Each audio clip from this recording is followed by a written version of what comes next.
Welcome back. You're live at lunchtime. I want to return to the load shedding story now, and it's also affecting matriculants. This is stage 2 load shedding, by the way, implemented from 9 o'clock this morning nationwide, and is now threatening the examination program. Final year exams kicking off today, but pupils at the Tygerberg High School had to wait hours before they could begin writing their computer exam. Let's pick that story up with reporter Monique Mortlock. Monique, good afternoon to you. Not the best start. Yes, good afternoon, Jeremy. Not the best start at all. The students or the matriculants were supposed to start writing computer applications technology at 9 o'clock this morning. We've been to a couple of schools in the area, and Tygerberg High School is one of them, here behind me.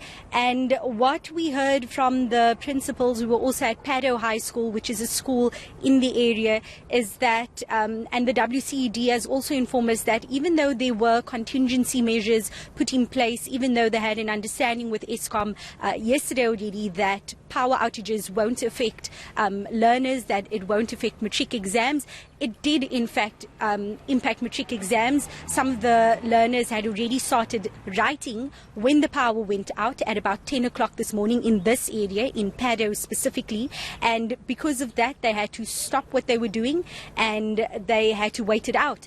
It was at about 12 o'clock, just after 12, that the lights went back on in the roads. We were standing in one of the main roads, and when we went to the different schools, the matriculants were about to start with the examinations or restart the examinations again. So we have a situation now where Eskom is telling us they don't know for how long this is going to continue, at least until the end of the week. One has got to assume that schools, not only in Cape Town but around the country, need to put in some last-minute plans to mitigate the impact.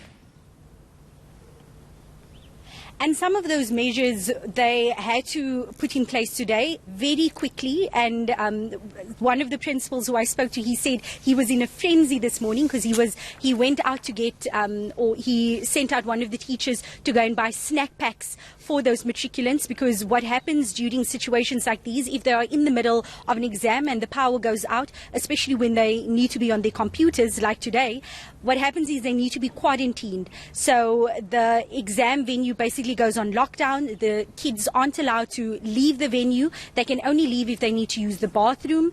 And snack packs were then brought in at Paddo High School and at Tygerberg High School, just to give the matriculants something to do during that almost 2-hour, in some cases 2.5-hour wait until they were able to start up again. And even then, in some cases, some learners' work apparently wasn't saved properly at the time of the power outages. And this is something that schools are preparing for tomorrow as well, when information technology is written. And again, this is another practical exam, another exam that will require 3 hours of power usage. And the schools have been told, prepare yourselves for the worst again. Power is likely to go out tomorrow as well. Couldn't come at a worse time. Sounds like a complete shambles, but let's salute the principals at those two schools that saw fit to feed their charges.